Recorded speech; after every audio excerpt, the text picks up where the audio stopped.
Oke. Assalamualaikum warahmatullahi wabarakatuh. Terima kasih. Sebelumnya, kami dari kelompok 3 dari mata kuliah Governance Digital.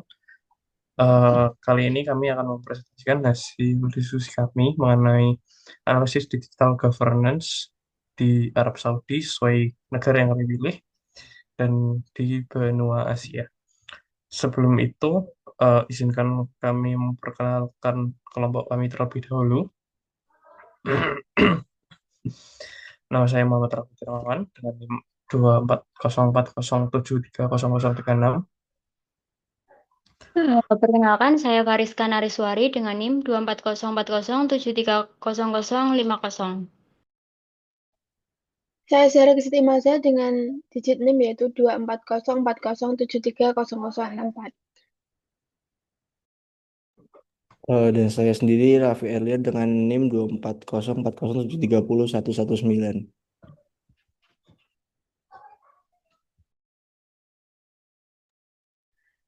Baik, kita akan langsung saja masuk pada sejarah dari governance digital di Arab Saudi sendiri. Jadi arsitektur yang dibangun selama menjadikan digital governance di Arab Saudi ini ditempuh selama kurang lebih 4 dekade dengan sistem yang sangat sederhana hingga berbasis data canggih. Yang pertama yaitu pada tahun 1979, era automasi awal. Pada era ini terdapat berdirinya Computer Center yang kini kita kenal sebagai National Information Center atau NIC yang berfungsi untuk mengotomatisasi kependudukan dasar. Jadi pada era ini fokus pemerintah memang hanyalah dikerucutkan dengan sederhana dan juga dengan fokus yang terarah, yaitu untuk mengumpulkan data kependudukan dan mengotomatisasi catatan sipil sehingga dapat lebih rapi atau lebih terstruktur. Namun meski awalnya terlihat sangat sederhana fokusnya ini, tanpa disadari ternyata fokus yang dasar ini adalah yang menjadi fokus fundamental dalam perjalanan digital governance di Arab Saudi. Kemudian era yang kedua yaitu era digitalisasi proses pada tahun 2003 dengan ditandai adanya peluncuran program Yeser dan juga aturan transaksi elektronik untuk menyederhanakan layanan publik. Jadi dari tahun 1979 tadi belum ada aturan terkait bagaimana elektronik ini berjalan dalam mengatur tata kelola pemerintahan sampai pada akhirnya tahun 2003 muncul landasan hukum atau aturan dalam transaksi elektronik ini dan puncaknya pada tahun 2005 yaitu terdapat peluncuran program Yeser. Yeser sendiri dalam bahasa Arab itu berarti memudahkan. Dan sesuai namanya program ini bertujuan untuk menyederhanakan hubungan antara pemerintah dan juga masyarakat melalui teknologi informasi. Kemudian era yang ketiga yaitu era interkonektivitas pada tahun 2010. Pada era ini terdapat perilisan platform Upserve dan Government Service Bus atau GSB sebagai jembatan berbagi data antar lembaga. Nah, pada tahap atau era ketiga ini sudah mulai terdapat sistem bertukar data antara pemerintah, antara lembaga dengan melalui GSB ini. Selain itu juga ada Upser. Upser yaitu suatu platform yang digunakan untuk layanan kependudukan dan juga layanan lalu lintas. Kemudian era yang keempat atau era yang saat ini juga sedang berjalan, sampai saat ini berjalan, yaitu era berbasis data. Era ini dimulai pada tahun 2016 dengan terdapatnya pembentukan lembaga kunci SDAIA pada tahun 2019 dan juga DGA pada tahun 2021 di bawah payung visi 2030. Nah, kenapa era ini akhirnya tercetus pada tahun 2016 itu? Pada tahun 2016 itu terdapat pencetusan sebuah Saudi Vision 2030. Intinya adalah sebuah visi bahwa nanti tahun 2030 Arab Saudi itu sudah lebih mandiri atau lebih maju secara teknologi dan tata kelola administrasinya. Nah, akhirnya melalui ambisi Saudi Vision ini terbentuk dua lembaga. Yang pertama SDAIA, yaitu Saudi Data dan AI Authority pada tahun 2019. Nah, lembaga ini akhirnya saat ini menjadi lembaga pusat yang memegang data dan juga kecerdasan buatan atau yang kita kenal sebagai AI.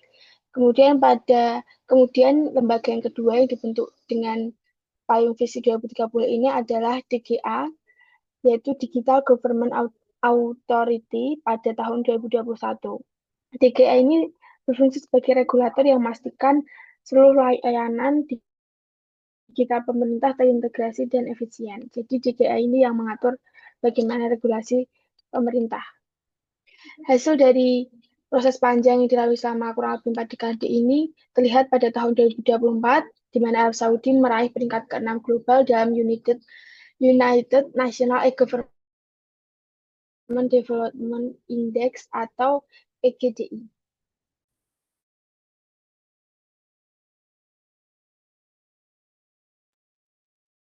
Nah, selanjutnya ini adalah gambaran umum digital governance di Arab Saudi.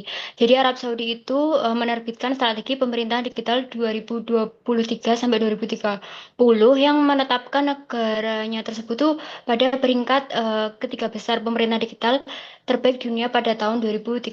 Nah, strategi ini itu berfokus pada beberapa pokok. Yang pertama, integrasi layanan antar lembaga pemerintahan, kemudian rancangan layanan yang diorientasikan kepada pengguna, kemudian penerapan teknologi AI dan blockchain guna untuk mengoptimalkan pelayanan.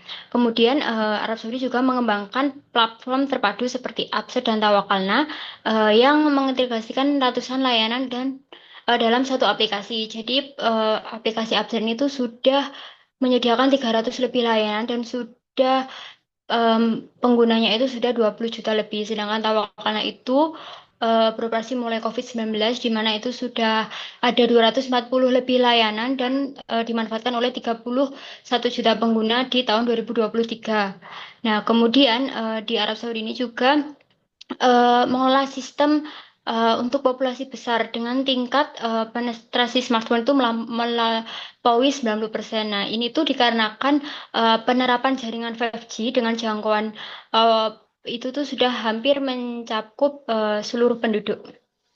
Next.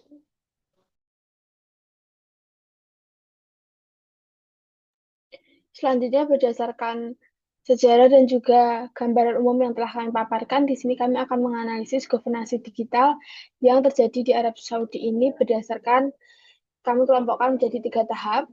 Yang pertama yaitu tahap 1 atau tahap e-government, di mana fokus utamanya pada tahap 1 ini adalah digitalisasi layanan kepada publik, yang artinya layanan yang sebelumnya manual akhirnya mulai dipindahkan ke sistem online. Dan juga pada tahap 1 ini infrastruktur kuncinya adalah berbasis program YESER dan peluncuran awal Absar. Jadi YESER tadi termasuk pada tahap 1 e-government, di mana mulai terdapat digitalisasi publik, kemudian juga masuk ke dalam proses awal pada Absar. Tingkat kematangan dari e-government tahap 1 atau e-government ini masih sekadar interaksi satu arah atau dua arah dasar, misalnya seperti masyarakat mengisi formulir online tanpa tindakan lebih lanjut. Kemudian tahap kedua atau tahap digital government, yaitu terjadi fokus utama pada integrasi sistem antar lembaga. Jadi di sini sudah mulai digunakan nasional. Pada tahap kedua ini, semuanya sudah beralih lebih spesifik, lebih banyak digitalnya, seperti government service bus, di mana pemerintah atau antar lembaga sudah saling bertukar informasi dan saling membagikan datanya. Selain itu juga ada cloud nasional, yaitu semacam aplikasi juga untuk suatu informasi. Tingkat kematangan pada tahap kedua ini adalah terletak pada interpretabilitasnya yang tinggi. Interpretabilitas yaitu kemampuan untuk berbagai sistem untuk saling terhubung dan bertukar data. Tadi ya melewati GSP dan juga Cloud Nasional. Kemudian tahap ketiga yaitu tahap data driven atau smart government. Fokus utamanya sudah pada pengambilan kebijakan sepenuhnya yang berbasis di mana untuk menganalisis ataupun mengambil suatu kebijakan dengan berdasarkan pada data yang didukung pada infrastruktur kunci seperti AI dan juga big data. Tingkat kematangan pada tahap ketiga ini sudah prediktif dan proaktif sesuai pada visi Arab Saudi 2030 tadi. Jadi tingkat kematangannya pun meningkat dari tahap 1 sampai tahap 3, di mana tadi yang hanya sekedar interaksi datar menjadi sistem yang terintegrasi dengan interoperabilitas tinggi, kemudian menjadi sistem pemerintahan yang lebih prediktif dan proaktif. Next.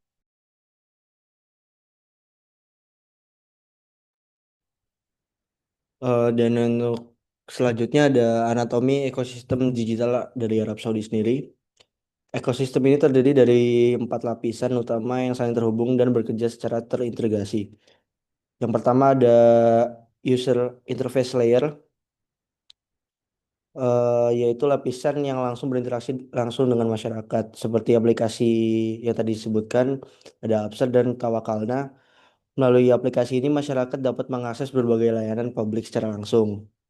Dan yang kedua ada logic dan processing layer, yaitu bagian yang berfungsi untuk mengolah data, dan pada bagian ini digunakan teknologi seperti AI dan blockchain untuk memastikan proses layanan itu berjalan secara otomatis dan secara cepat dan akurat juga. Dan untuk yang ketiga yaitu terdapat integration layer yang menjadi tulang punggung dari keseluruhan sistem ini. Jadi layer ini memungkinkan pertukaran data antar kementerian melalui government service bus sehingga data dapat terhubung secara real time dan tanpa hambatan. Dan yang terakhir, pada bagian paling bawah terdapat infrastruktur layer atau fondasi berupa cloud pemerintah dan jaringan internet berkecepatan tinggi yang mendukung seluruh sistem agar dapat berjalan dengan stabil dan aman. Secara keseluruhan dalam 4 anatomi ekosistem ini terletak pada integrasi antar layernya sehingga layanan publik dapat berjalan secara efisien, cepat, dan terintegrasi. Next.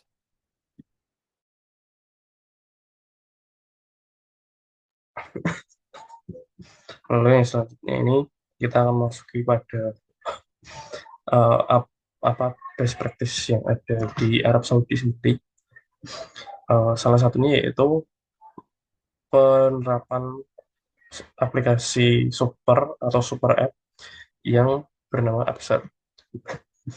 Mengapa Absar ini bisa dikatakan sebagai salah satu best practice di Arab Saudi? Karena yang pertama itu uh, masyarakat memiliki kepercayaan yang tinggi terhadap aplikasi pemerintah atau Absar sendiri, karena dengan adanya pusat data dan juga pelayanan yang berorientasi pada pelanggan atau masyarakat, itu membuat masyarakat di Arab Saudi itu memiliki kepercayaan yang tinggi dan akhirnya menggunakan Absar seperti itu. Yang kedua ada login tunggal atau penerapan once only principle. Jadi dengan satu kali login atau satu kali masuk akses itu masyarakat tidak perlu login ulang atau masuk berulang-ulang. Oleh karena itu juga memudahkan masyarakat ketika memiliki keperluan bisa tinggal masuk. Lalu yang ketiga ada segmentasi cerdas, yaitu apa itu segmentasi cerdas? Itu seperti pemisahan antara portal operasi individu dan juga bisnis agar pengalaman pengguna yang lebih spesifik. Karena jika digabung atau dicampur, takutnya pengguna aplikasi bisa kebingungan. Lalu yang keempat ada birokrasi zero visit. Birokrasi zero visit itu berarti tidak perlu adanya kegiatan tatap muka secara langsung karena semua telah terlayani di aplikasi Upser dan juga pelayanannya yang 24 jam sangat memudahkan. Selain itu ada fitur pembayaran denda atau administrasi yang bernama Sadat di dalam aplikasi. Itu mencakup seluruh pembayaran atau keperluan administratif. Next, yang faktor lain mengapa Upser menjadi best practice di Arab Saudi karena seperti yang disinggung tadi, terdapat mekanisme once only principle atau eh, masuk atau mengunggah data itu hanya sekali dan itu sudah otomatis terintegrasi datanya terhadap kementerian atau lembaga lain yang ada di pemerintah Arab Saudi. Mekanisme once only principle ini menghapus redundansi sistem karena mereka mengambil data dari National Information Center. National Information Center ini yang menjadi sumber data dari GSB tadi. Warga negara jadi tidak perlu mengunggah ulang dokumen-dokumen penting yang diperlukan. Dan dengan adanya once only principle ini, otomatis menghemat jutaan jam kerja administratif publik dan memastikan akurasi data tunggal lintas kementerian, yang artinya bagi pihak pemerintah maupun warga negara itu bisa merasakan kemudahan karena adanya once only principle seperti itu. Next.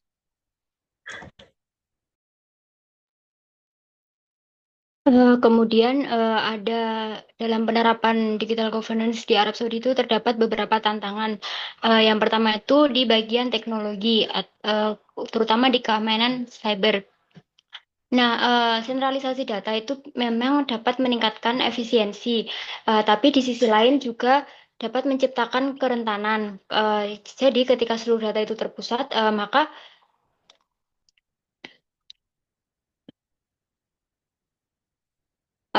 sistem itu akan lebih rentan terhadap serangan cyber sehingga berpotensi menjadi target bagi peretas. Nah, itu dia bisa meretas itu baik kepentingan ekonomi maupun politik. Kemudian yang kedua ada di sosial yaitu kesenjangan literasi. Karena saat ini layanan pemerintah Arab Saudi itu difokuskan kepada platform digital, terutama aplikasi, tapi kebijakan itu tuh bisa dapat menimbulkan masalah karena tidak semua kelompok itu seperti lansia atau masyarakat terpencil itu tuh akan apa ya mungkin tidak dapat mungkin untuk mengakses atau memahami aplikasi digital yang cukup kompleks. Terus kemudian yang ketiga ada regulasi, terutama di resiko privasi. Nah, data-data di Arab Saudi ini kan dipakai oleh berbagai instansi pemerintah. Ini memang bisa membuat lebih praktis, namun karena datanya itu bersifat sensitif, contohnya data kesehatan atau data lokasi pengguna, maka resiko kebocoran atau penyalahgunaan itu akan terjadi kalau misalkan pengawasannya itu tidak kuat. Kemudian yang terakhir itu di bagian kedaulatan atau ketergantungan kepada pihak asing gitu. Percepatan transformasi dalam Vision 2030 ini tuh menyebabkan Arab Saudi itu bergantung pada perusahaan teknologi global yang nanti dapat mengancam terkait dengan kedaulatan data dan keberhasilan program Saudi-Yation. Next. Nah, dan yang selanjutnya kami akan menjelaskan tentang mengukur jarak realitas ekosistem Indonesia. Nah, pada slide ini kita menjelaskan tentang perbandingan antara kondisi ideal dan realis, realis, realitas di Indonesia.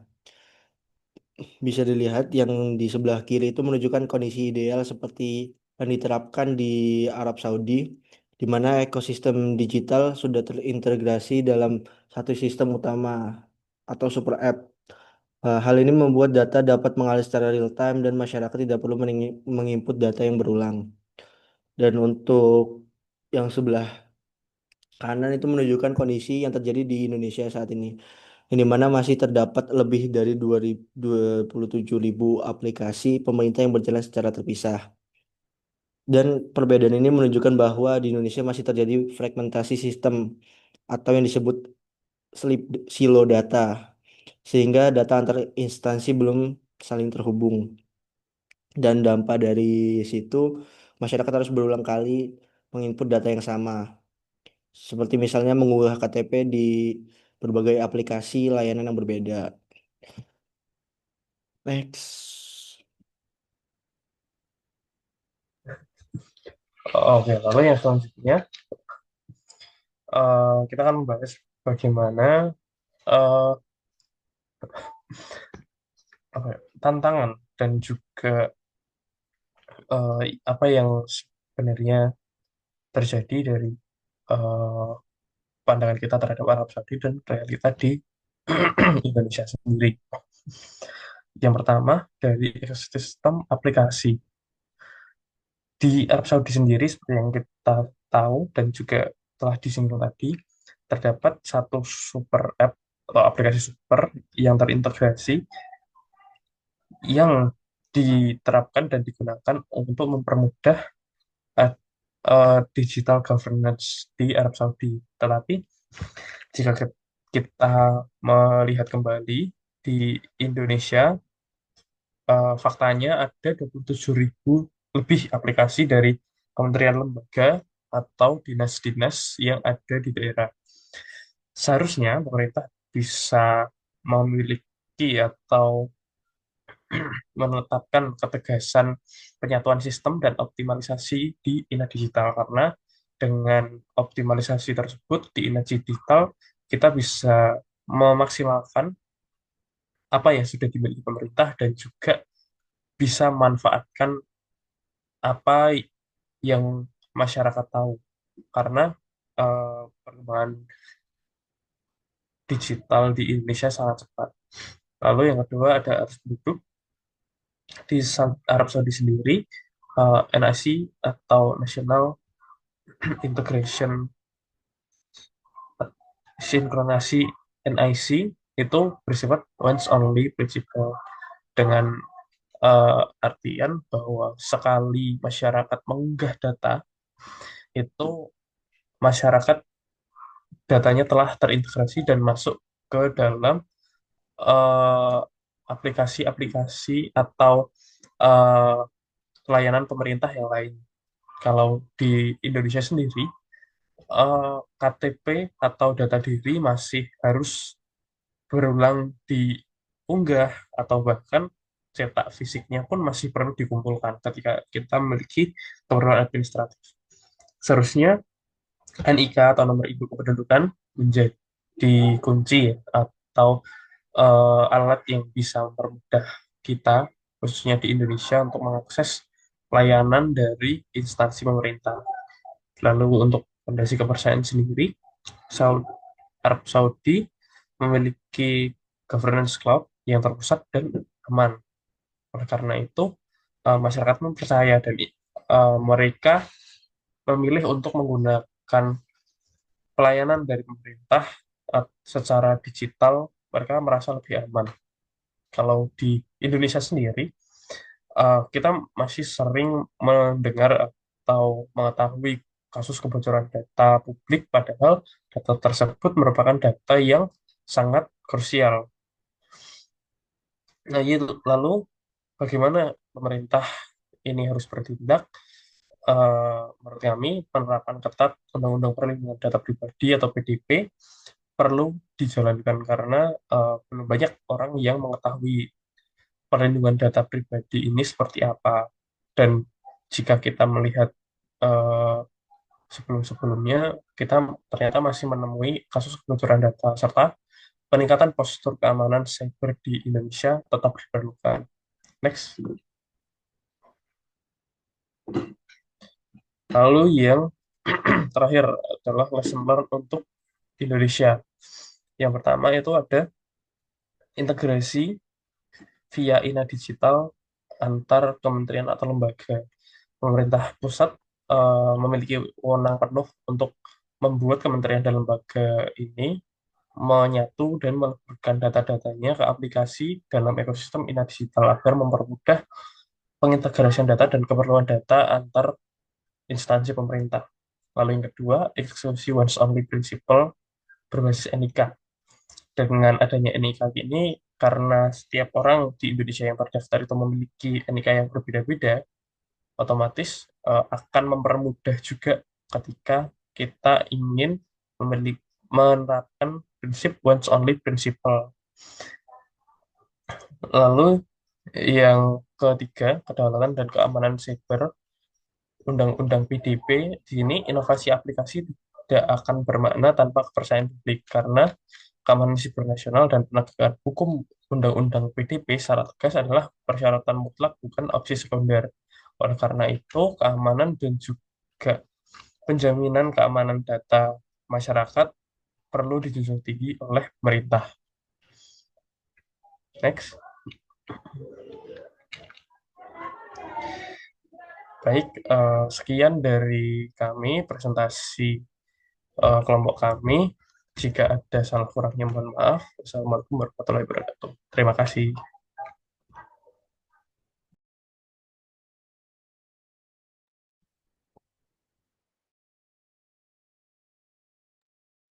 Berapa menit?